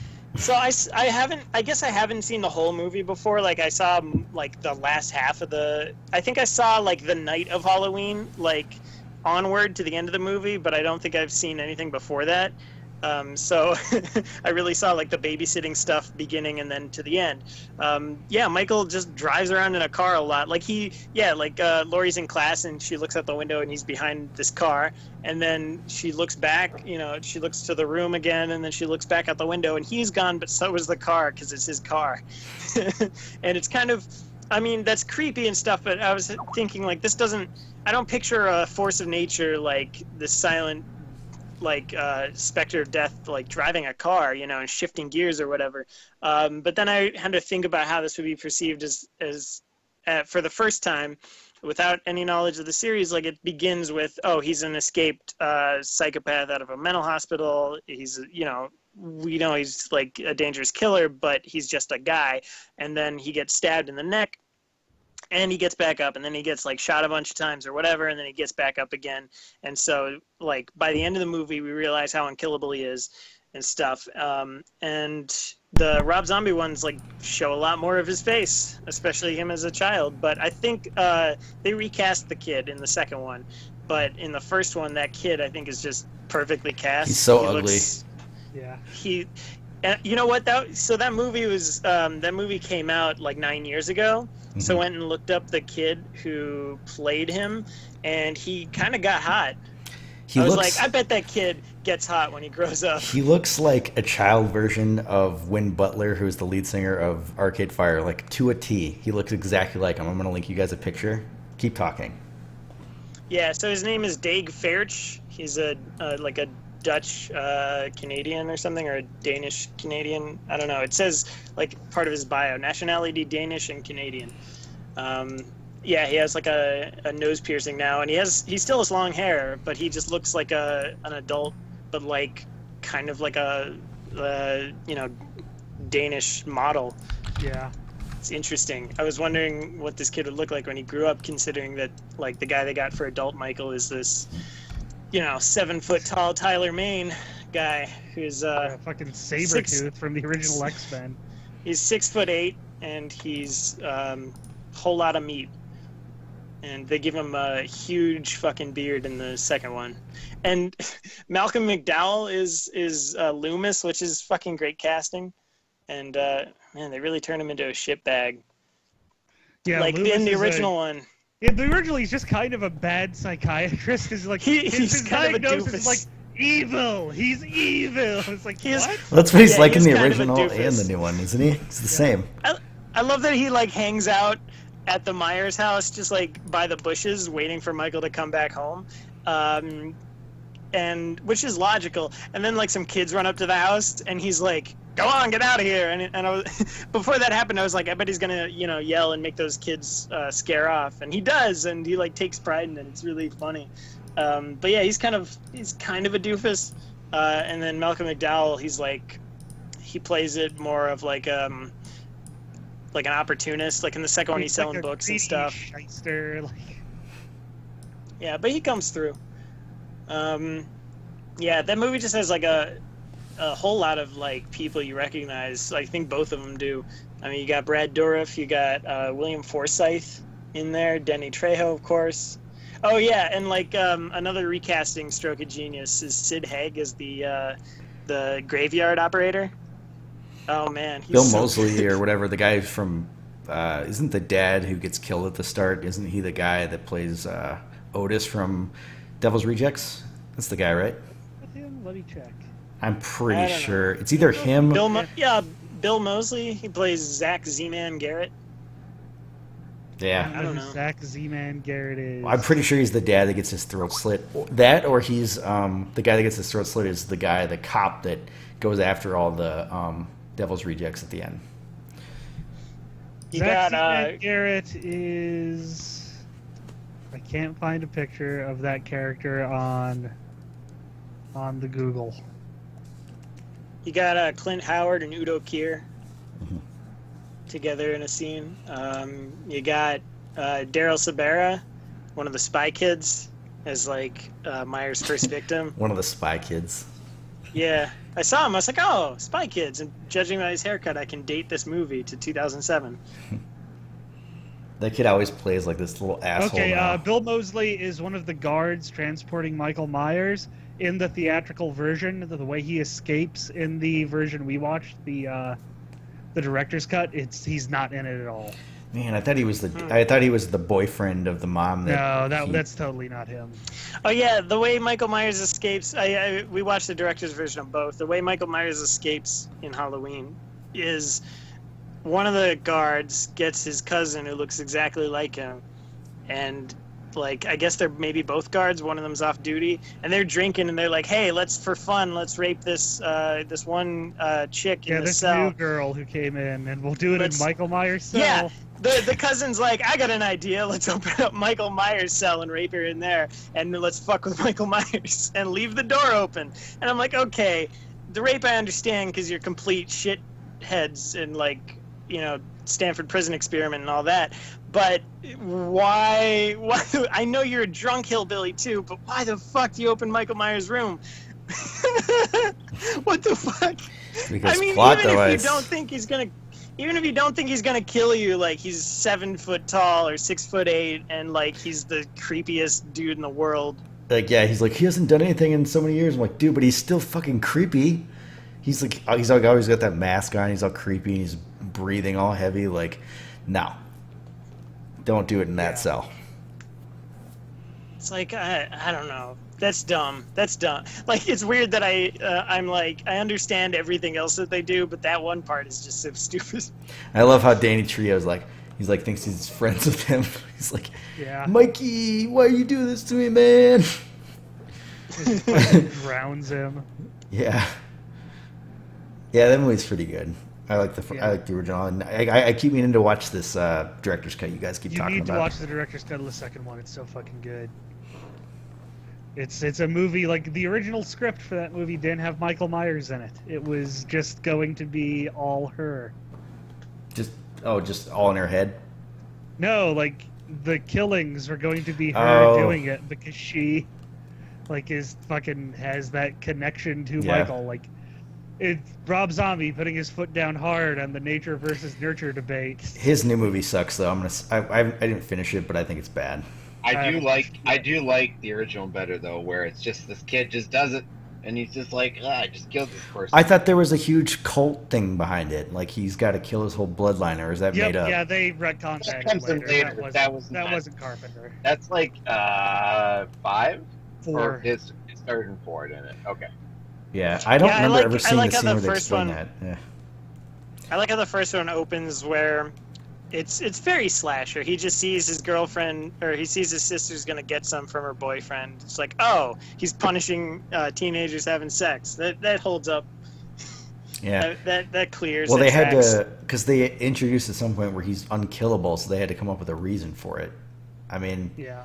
I guess you could kind of say that's what the happens case. when you make more sequels. Cult of the Blackthorn, I want to say, is what it was called. I never actually saw the scene where they explain it. I was always curious, like, at what point in the series they do that, because somebody told this to me. Somebody in my elementary school, I remember, was telling me about it, even though I'd seen the first one, and I'm like, where did you? I thought she was like full of shit.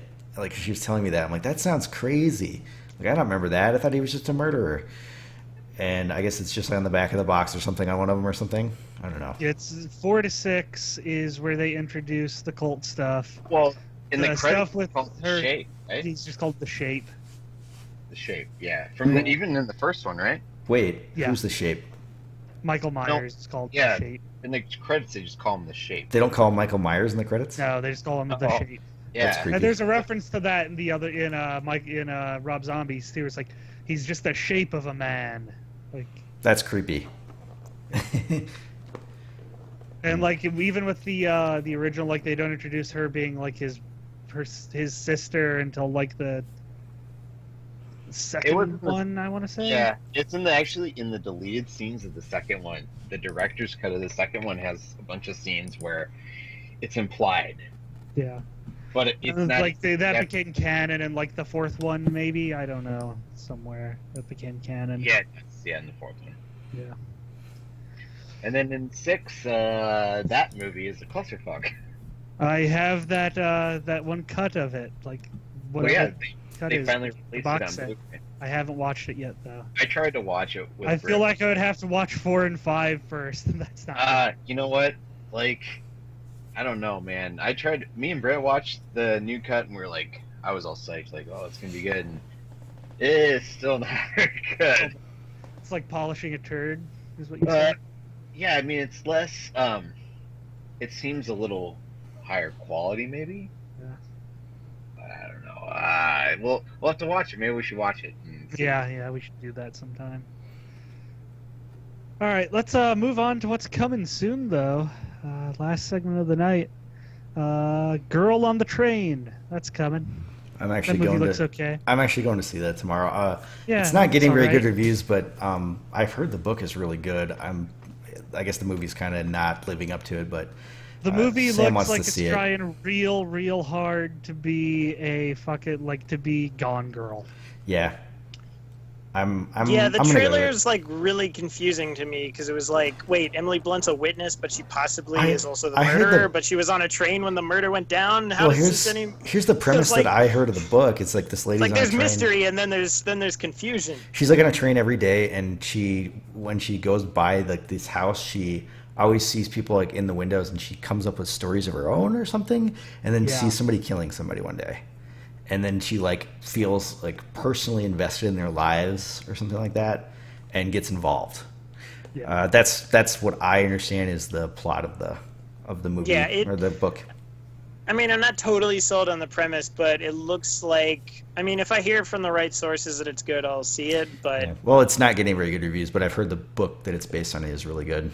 So it's probably just. It's not getting like awful reviews. I'll go see it. I'm sure it's entertaining, but. We'll see. I probably should be going to this other movie that Gabe's going to mention here next. Yeah, the next one, Birth of a Nation.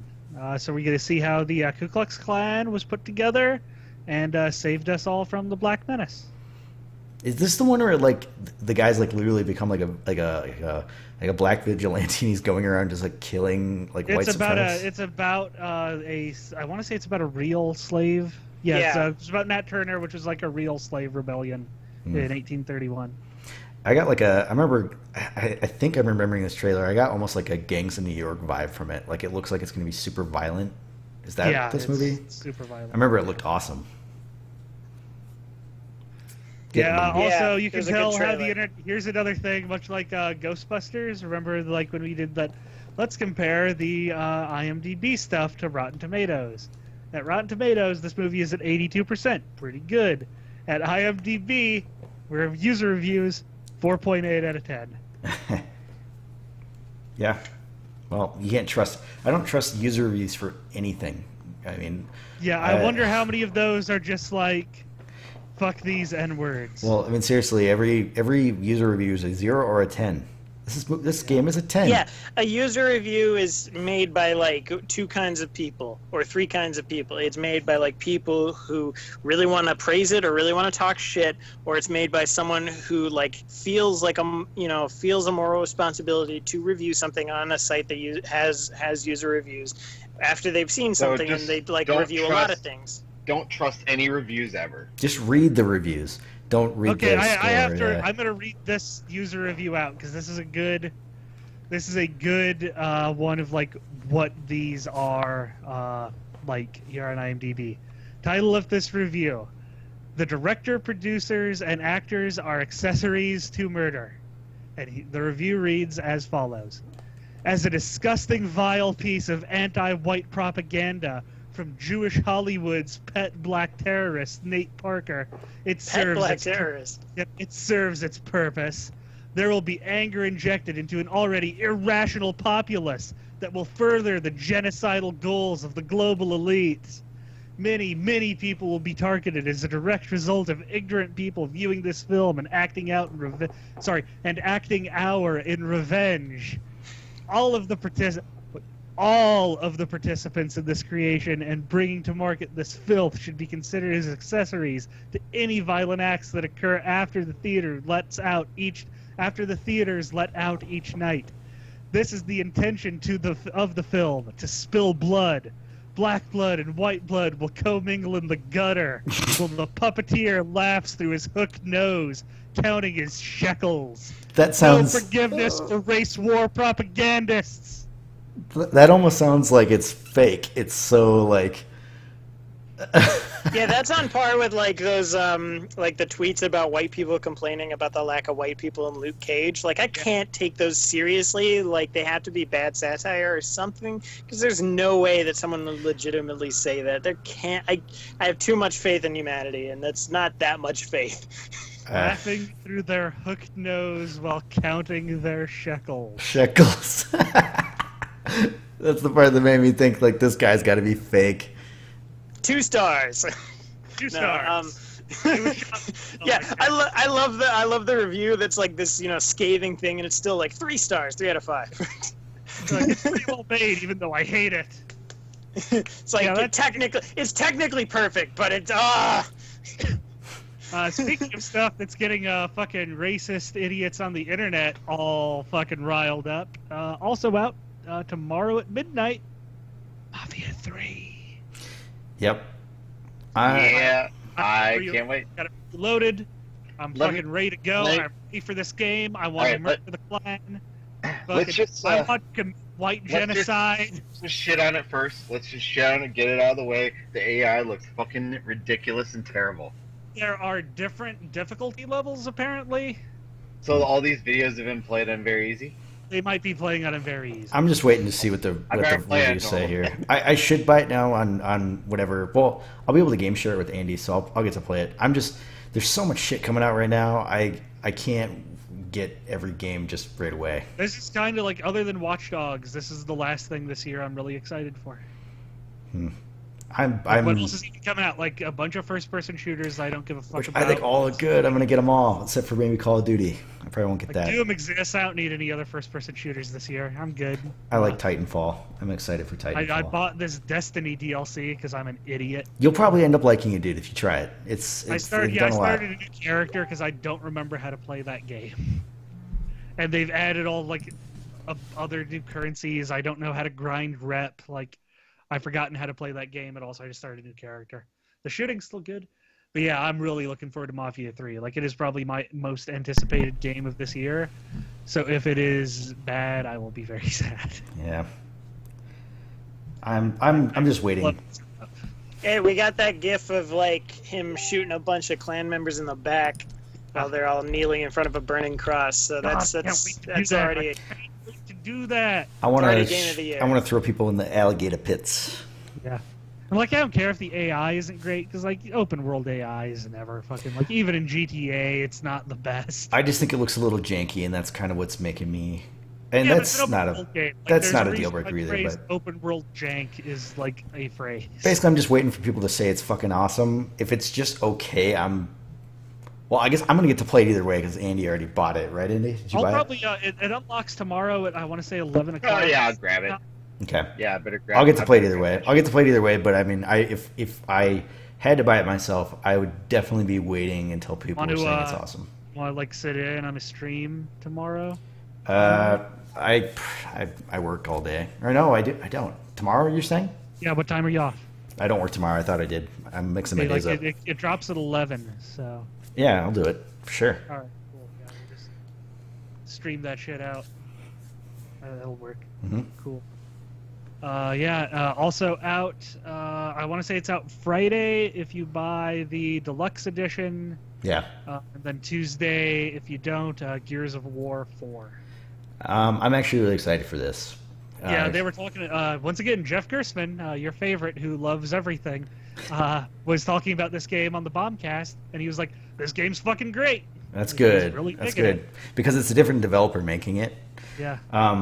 I actually did buy this game today, and I was really close to buying the deluxe or ultimate edition, but oh my god, they need to put more in that for people to do that. Yeah, what does it come with? Like, it's a season pass. Free? Like, what's in the fucking season pass? Like, right. The maps aside from getting to play it early, which was the big reason I want to do it, like you're asking me to spend like an extra $40 to play it early, which is cool and all, and there's a season pass. Okay.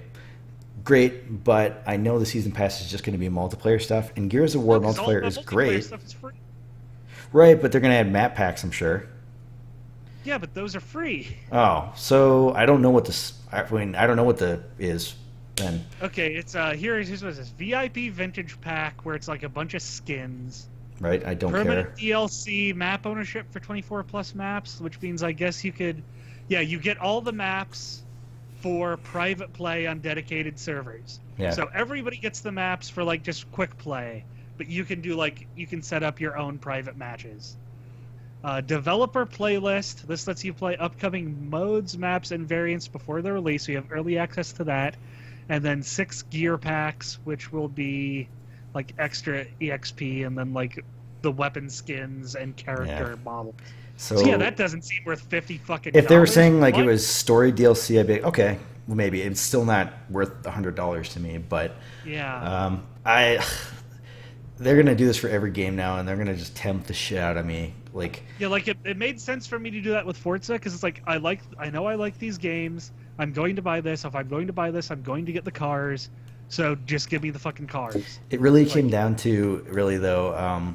If it had let's put it this way: if it was coming out today, like at the beginning of today, I might have done it just because I have a ton of time to play it. But I was like, I'm not going to be able to play this game half the time that I'm getting to play it early. So I just ultimately just said $60. I'll just do that, and I'm hoping to God that it's good because I don't know. I think it will be, but yeah, Jeff seemed to really like it. He was like, it's been long enough, and it does enough there. It's like I was ready for another one of these games. They oversaturated the series. He does say like it basically feels like if you're expecting a radical change to the Gears of War formula, you will be sorely disappointed. Yeah, but that's a little bummerish. But I have been playing. The roadie run sucks. I love the roadie run. Anyway, roadie run's stupid. I'm finally playing to the ultimate, the remaster of the first one, and that game holds up really well. It looks amazing.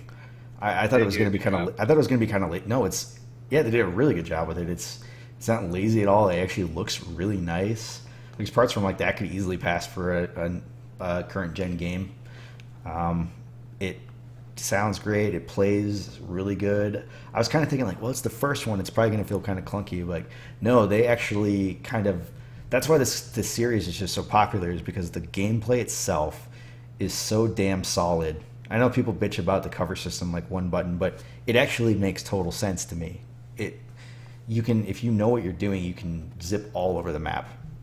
I don't know. I've always loved that series. They definitely overstayed their welcome with the 4th game they released, which is like a spin-off. Judgment. Yeah, which is funny because that game came out the exact same day as God of War Ascension, 2 GOW games, and they were both essentially the exact same thing, whereas like a spin-off title or kind of like God of War was like before everything happened, and then Gears of War was like what Coltrane and Baird were doing while everyone else was doing this, and they're like totally unnecessary games, and they both like essentially killed that franchise, you know. And they had to come back later. It was like, hey, we got a new character. Yeah, I mean Gears of War 4 looks more.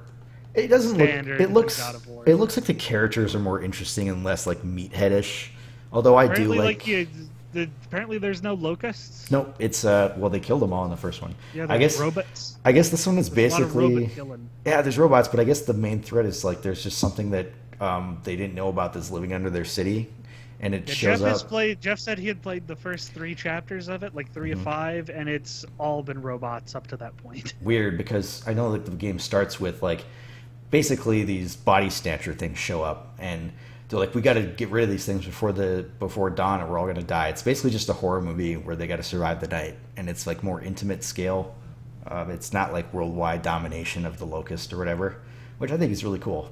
And I guess this is a launching off point for the series, like another trilogy. And they've said that the next one doesn't even necessarily have to be a third-person shooter. Like, it could be anything, which I don't know what that means. I don't know. I mean, they've always been very adamant that they've got a fully fledged or fully formed world and all this stuff. They've had books, and actually they just announced the movie, I guess tonight. I guess that's news. They've announced a film that's going to be made, which I don't care. It's I mean, Gears of War is basically, again, imitation of like action movies and horror movies. I can't necessarily say I bet the writing in those books will be great. I've read some of one of the books. Hey, Johnson. Yeah, but yeah, I'm actually excited. I'm like Jeff is, and I've heard a lot of people are saying like it's time to bring the series back. They waited long enough, and it's kind of new developer making it, so that kind of excites me. It's these new guys. I don't know. Yeah. Well, we will see. Are you gonna get it? Because it'd be great if you did. Because there's co-op. Nope, I don't like those games. I hate you. Nobody has an Xbox One, and nobody. Can I get it? Yeah, you can get it on PC. You'd have to buy your own copy, though. Can you play? Are you gonna? Well, yeah, but can we play together? Yeah, this game is totally co-op. I think it's 4-player co-op actually. Even if he's on his Xbox One, and I'm on PC. I don't know, but I bought it. This game is cross-play with PC, so. It fucking better be. Yeah, this is one of them. So. How much? $60? Yeah. They want 60 buckaroos. You might want to wait and see for sure if it actually gets good reviews. I mean, I think it's gonna be. I'll think about. Yes, it does have it.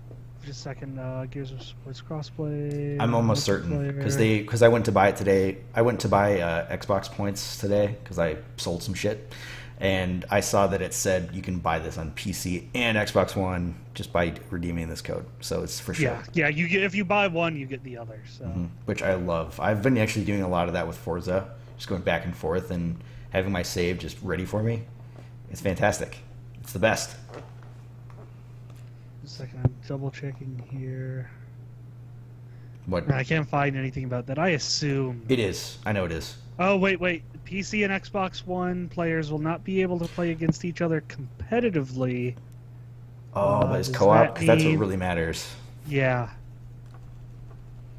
Because these games are fun on their own, but I feel like they're really fun to play with another person, and I feel like I was missing out. Okay, Gears of War 4 also supports crossplay between PC and Xbox One and the co-op campaign, Horde, and co-op versus a multiplayer mode that pits players against bots and PCs, but you can't play competitive against each other.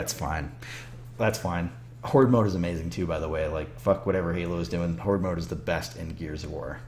Yeah, Horde mode's pretty good. And I like that new thing that Halo did with Halo 5, though, a lot more than I ever liked Horde mode. I don't think I ever did the Halo 5 Horde mode. Oh, it's not even Horde mode. It's like it's a totally new thing. It's really good.